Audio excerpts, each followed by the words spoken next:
Hi everyone, and welcome to CNM's Health Coach Diploma. This is the Business Marketing and Promotion module. My name is Maria Trindade, and today I'll be taking you through Lecture 5, Social Media Marketing.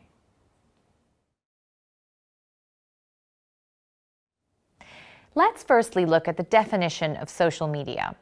The definition of social media is websites and applications that enable users to create and share content or to participate in social networking.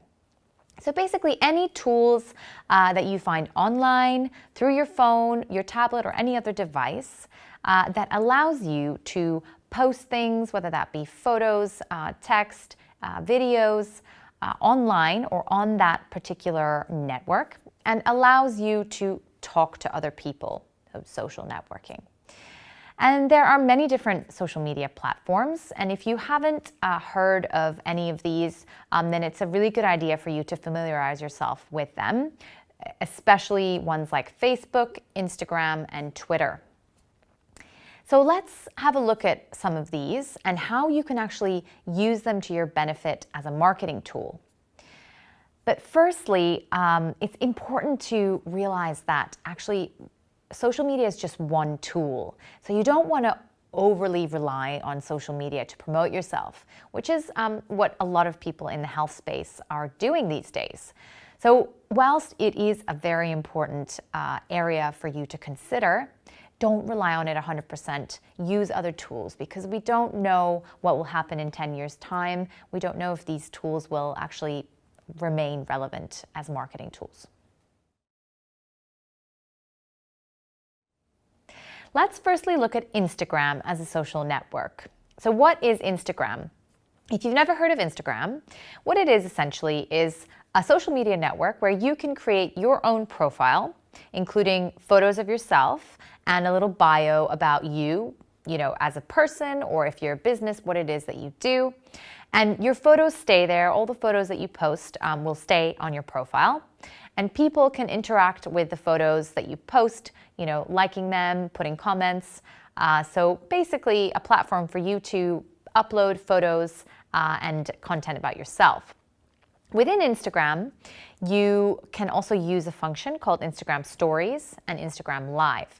Instagram Stories is a function which allows you to post something, whether that be text, photos, a video about a given theme or topic, essentially a story, perhaps on a day, what you did that day, which only stays there for 24 hours. Instagram Live allows you to broadcast yourself on video live. You can save that video afterwards as well.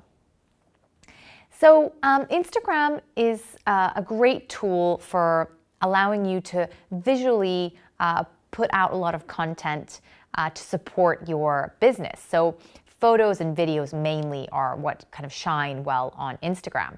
And people usually use Instagram through their mobile app, but you can also use it from your desktop or from your laptop. And Instagram is really one of the most popular social media tools these days. And generally, it does attract a younger demographic, so from sort of teenage years to people in their 30s. So you need to think about whether your target audience will be on Instagram. So, is it worthwhile you spending a lot of time on Instagram if your target audience isn't really, somebody who uses Instagram? And so as I said, because it's very visual as a platform, so photos and videos work really well on Instagram. It's been designed for that kind of content. Food content is something that performs really well. So if you're a food blogger, if you're, particularly focusing more on nutrition within the health space, or you're, let's say, a natural chef, it's a great platform to use. And also generally, wellness as an industry and fitness are areas that perform very well on Instagram as well. So just remember when you're considering whether Instagram is a good tool for you to use, is your target audience somebody who goes on Instagram, firstly? And secondly, is the type of service that you offer going to be well marketed on Instagram? Is it something that, works well on Instagram?